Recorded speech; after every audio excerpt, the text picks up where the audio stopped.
কবরের ভিতরে কেমন ফিল হয়, মানে কবরের ভিতরে থাকতে গেলে কেমন লাগে, এটা দেখার জন্য একটি কবর খনন করে। যে কাজটি বাংলাদেশেও এর আগে একবার হয়েছিল, আপনারা দেখেছেন। ঠিক একইভাবে তারাও কবর খনন করে এবং সেখানে থাকার জন্য মাটির নিচে কবরের মতো করে লাক্সারিয়াস একটি রুম তারা তৈরি করে। সবকিছু কমপ্লিট হওয়ার পর উপরে যারা থাকে তাদের থেকে বিদায় নিয়ে তারা ওই কবরের মধ্যে প্রবেশ করে এবং উপর দিয়ে মাটি দিয়ে তাদেরকে আটকিয়ে দেওয়া হয়। যদিও ভেতরে বাতাস প্রবেশ করার জন্য ভেতরে একটি পাইপ লাগানো হয়, যেই পাইপটি উপর থেকে বাতাস ভেতরে নিয়ে যায় এবং ওটার মধ্যে তারা এসিও লাগায়। সবকিছু কমপ্লিট হয়ে যাওয়ার পর তারা যখন সেখানে থাকতে শুরু করে, উপর দিয়ে যখন তাদেরকে সিলগালা করে দেওয়া হয়, অর্থাৎ মাটি দিয়ে সম্পূর্ণ ঢেকে দেওয়া হয়, তখন তারা ভিতরে চিল করতে থাকে। চিল বোঝেন তো? তারা সেখানে নাচতে থাকে, গান গাইতে থাকে, ফোন টিপতে থাকে এবং একটা সময় পর তারা বুঝতে পারে যে তাদের আর এখন করার মতো কিছু নাই। তারা বোরিং হতে শুরু করে। তারা বলতে থাকে যে আমরা এখন বের হইতে পারলে ভালো হইতো, বাইরে যেয়ে ঘুরতে পারলে ভালো হইতো, এটা তারা বলতে থাকে ভিডিওতে। ঠিক ওই সময় সেখানে প্রচন্ড পরিমাণে ঝড় শুরু হয়। অর্থাৎ তারা 24 ঘন্টা সেখানে থাকতে চেয়েছিল, 7 থেকে 6 ঘন্টা যাওয়ার পরপরই সেখানে প্রচন্ড পরিমাণে ঝড় এবং বৃষ্টি শুরু হয়। এই ভিডিওটি আমি বেশ কয়েকবার দেখার চেষ্টা করেছি যে এটি কি ফেক কিনা, অর্থাৎ ওদেরই নিজেদের তৈরি করা কিনা এই ঝড় বৃষ্টি। দেখলাম যে না, এটা ওদের তৈরি করা না, কারণ আমি অনেকবার দেখার চেষ্টা করেছি এবং আইডেন্টিফাই করার চেষ্টা করেছি এটা কি আসলেই ওদের তৈরি করা নাকি ন্যাচারালি আল্লাহ তাআলা প্রদত্ত যে ঝড় বৃষ্টি সেটি কিনা।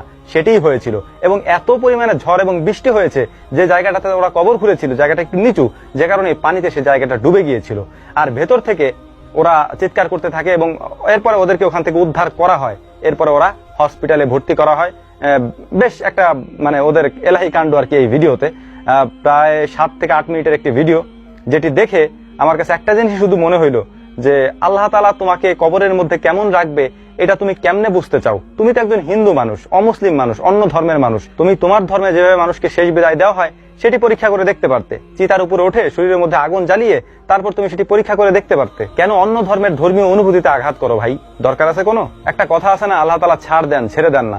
যত মানুষ এখন পর্যন্ত এই কাজ করতে গিয়েছে সবাই বাধার সম্মুখীন হয়েছে। অনেকে বলতে পারেন যে ভাই এটা ওদের নিজেদের তৈরি করা ভিউজ বাড়ানোর জন্য। তবে এই যে ভিডিওটা আমি আপনাদেরকে বললাম, নিক্কি ব্লগার নামের একটা ইউটিউব চ্যানেল থেকে ইন্ডিয়ার এই ভিডিওটি আপলোড করা হয়েছে এবং সেখানে সম্পূর্ণটাই বাস্তব ছিল। অর্থাৎ ওরা ভেতরে যাওয়ার পরে বাহিরে যা ঘটেছে এবং যা হয়েছে তার সম্পূর্ণ, অর্থাৎ প্রাকৃতিকভাবে যে ঝড় বৃষ্টি হয়েছে তার সম্পূর্ণটাই আল্লাহ তাআলা প্রদত্ত এবং এটা ওদের জন্য এক ধরনের শিক্ষাও বলা যায়। আল্লাহ তাআলা মানুষকে কবরের মধ্যে কিভাবে রাখবেন এটা আমরা বলতে পারি না, আল্লাহ তাআলা ভালো জানেন। আলমে বারজাখের জীবন সম্পর্কে আল্লাহ তাআলা ভালো জানেন। এমন কোন জিনিস নিয়ে আমরা মজা করব না, ঠাট্টা বিদ্রুপ করব না। ওরা তো অন্য ধর্মের মানুষ, এই কাজটা তো আপনার ধর্মের আমার ধর্মের মানুষেরাও করেছে।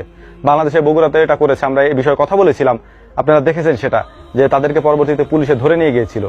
তো এই কাজগুলি যেন আমরা না করি। আল্লাহ তাআলার সাথে আপনি ধর্ম মানেন না, ইবাদত করতে পারতেছেন না, সেটা আলাদা বিষয়, কিন্তু আল্লাহ তাআলার কোনো বিধানকে, ইসলামের কোনো বিধানকে আপনি হেয় প্রতিপন্ন করবেন, তুচ্ছ তাচ্ছিল্য করবেন, এটার জন্য আপনাকে শাস্তি পাইতেই হবে। আজকে পান, কালকে পান, পরশু পান, পাবেনই। মৃত্যুর আগে এটা নিয়েই আপনার কবরে যাইতে হবে।